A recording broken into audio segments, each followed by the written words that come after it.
होगा इस कानून से, मैं उनको कहना चाहता हूं कि 7 साल से ज्यादा सजा है वो सभी घृणित अपराधों के लिए। हमने फोरेंसिक साइंस लेबोरेटरी की विजिट को कंपलसरी किया है, जिससे कन्विक्शन रेशियो के अंदर बढ़ावा होगा। ये जो पूछते हैं क्या होगा इस कानून से, इनको मैं कहना चाहता हूं, अंग्रेज चले गए, पूरे देश में 4 प्रकार की न्याय प्रणाली चलती थी। आज कश्मीर से कन्याकुमारी और द्वारका से लेकर कामाख्या तक इस कानून के आने के बाद एक ही प्रकार की न्याय। हिट एंड रन केस पर नया कानून खुद मोदी सरकार की नाक में दम मार रहा है। पूरे देश में चक्का जाम। केंद्रीय गृह मंत्री अमित शाह ने जैसे ही हिट एंड रन केस पर बने नए कानून पर बोला, इसके बाद ट्रक ड्राइवर और ट्रांसपोर्ट यूनियन पूरे देश में सरकार के खिलाफ हो गए। ड्राइवर्स का कहना है कि ये काला कानून है और इस काले कानून की जद में न केवल वो आ रहे हैं बल्कि उनका परिवार भी आ रहा है। ड्राइवर्स का कहना है कि सड़क पर ज्यादातर दुर्घटनाएं दूसरों की गलती से होती हैं, लेकिन अब इसमें सजा ट्रक ड्राइवर को मिलेगी। ये तो ठीक नहीं होगा। बता दें कि ट्रांसपोर्ट की हड़ताल का असर आम जनजीवन पर पड़ रहा है। देश के विभिन्न हिस्सों में खाने पीने की चीजों की कमी हो रही है, वहीं देश के विभिन्न पेट्रोल पंपों पर लोगों की लंबी कतारें दिख रही हैं। हड़ताल अगर लंबी खींची तो हालात और भी खराब हो सकते हैं। बता दें कि देश भर के ड्राइवर हिट एंड रन को लेकर लाए गए नए कानून का विरोध कर रहे हैं। केंद्र सरकार द्वारा लाए जा रहे हिट एंड रन के नए प्रावधान को लेकर कई राज्यों में ट्रक ड्राइवरों और ट्रांसपोर्ट ऑपरेटर्स द्वारा चक्का जाम किया जा रहा है। नए कानून के विरोध में राजस्थान, गुजरात, मध्य प्रदेश, यूपी और बिहार के ड्राइवरों ने शनिवार से ही चक्का जाम करना शुरू कर दिया है। केंद्र सरकार द्वारा सड़क हादसों पर नियंत्रण करने के लिए हिट एंड रन कानून में बदलाव किया जा रहा है। ड्राइवर इस कानून को लाने का विरोध कर रहे हैं। दरअसल इंडियन पीनल कोड 2023 में हुए संशोधन के बाद एक्सीडेंट होने पर ड्राइवर को 10 साल की सजा और 7 लाख के जुर्माने का प्रावधान किया गया है। इस संशोधन का all India motor transport Congress ने भी विरोध किया है। AIMTC के अध्यक्ष अमृत लाल मदान ने कहा, ये नियम आने के बाद भारी वाहन चालक अपनी नौकरियां छोड़ रहे हैं। उन्होंने कहा कि भारतीय न्याय संहिता 2023 में एक्सीडेंट में दोषी वाहन चालकों को 10 साल की सजा का प्रावधान है, जो कि हमारे परिवहन उद्योग को खतरे में डाल रहा है। उन्होंने ये भी कहा कि भारत की सड़क परिवहन बिरादरी भारतीय न्याय संहिता 2023 के तहत हिट एंड रन के मामलों पर प्रस्तावित कानून के तहत कठोर प्रावधानों के संबंध में सहमति नहीं जताती है। बता दें कि पुराने कानून में 304A के तहत लापरवाही से गाड़ी चलाने के कारण मौत होने पर 2 साल की सजा का प्रावधान है। इसी को अब बढ़ाकर 10 साल कर दिया गया है। पुराने कानून के तहत असाधारण मामलों में 302 हत्या का आरोप लगाया जाता है। हिट एंड रन के मामलों में सरकार द्वारा किए गए नए कानूनी प्रावधानों से चालकों का विरोध और चिंता जताना समझना संभव है। वो ये दर्शाना चाह रहे हैं कि इस तरह के कठोर सजा जुर्माने से ड्राइवरों का अधिकारों में कमी और जिम्मेदारियों में बढ़ोतरी का भय हो सकता है। उनका मानना है कि सरकार को पहले सड़क सुरक्षा को बढ़ावा देना चाहिए ताकि ड्राइवरों को सही जागरूकता, शिक्षा और सुरक्षा मिल सके।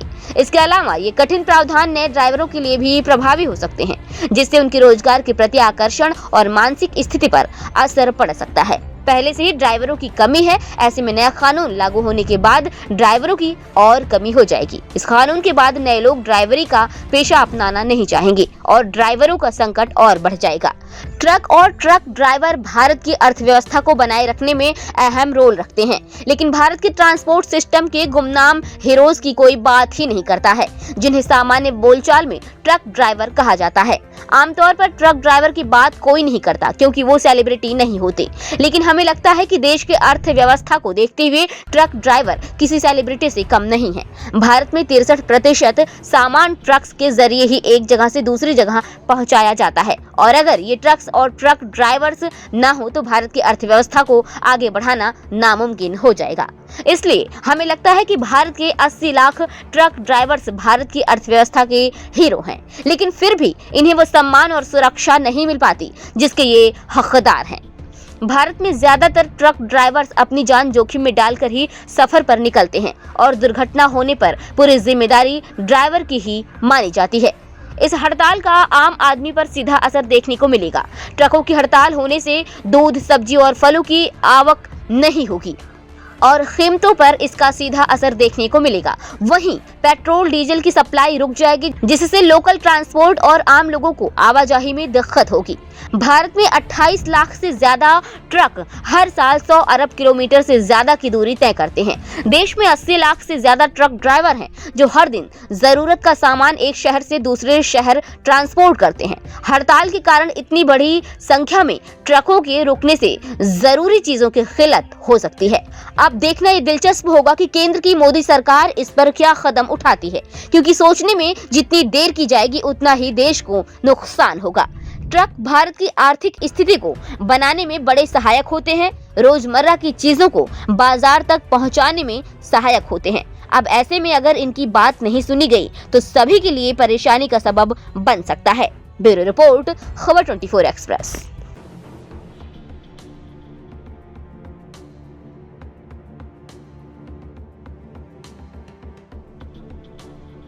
जो पूछते हैं क्या होगा इस कानून से, मैं उनको कहना चाहता हूं कि 7 साल से ज्यादा सजा है वो सभी घृणित अपराधों के लिए हमने फोरेंसिक साइंस लेबोरेटरी की विजिट को कंपलसरी किया है, जिससे कन्विक्शन रेशियो के अंदर बढ़ावा होगा। ये जो पूछते हैं क्या होगा इस कानून से, इनको मैं कहना चाहता हूं, अंग्रेज चले गए, पूरे देश में 4 प्रकार की न्याय प्रणाली चलती थी। आज कश्मीर से कन्याकुमारी और द्वारका से लेकर कामाख्या तक इस कानून के आने के बाद एक ही प्रकार की न्याय प्रणाली का चलेगी। मान्यवर, पूछते हैं क्या होगा, मैं इनको बताना चाहता हूं, महिलाओं के अधिकारों की रक्षा की बात थी, वो आप विदेश से आए हुए कंसेप्ट और एनजीओ को थोपे गए विचारों से करते थे। हम मातृशक्ति के सम्मान के लिए परंपरागत हमारा जो सम्मान है, वो सम्मान को इस कानून के अंदर कानून का स्वरूप देने में सफल हुए, मैं बताना चाहता हूं। मान्यवर, तो पूछते हैं क्या होगा इस कानून से।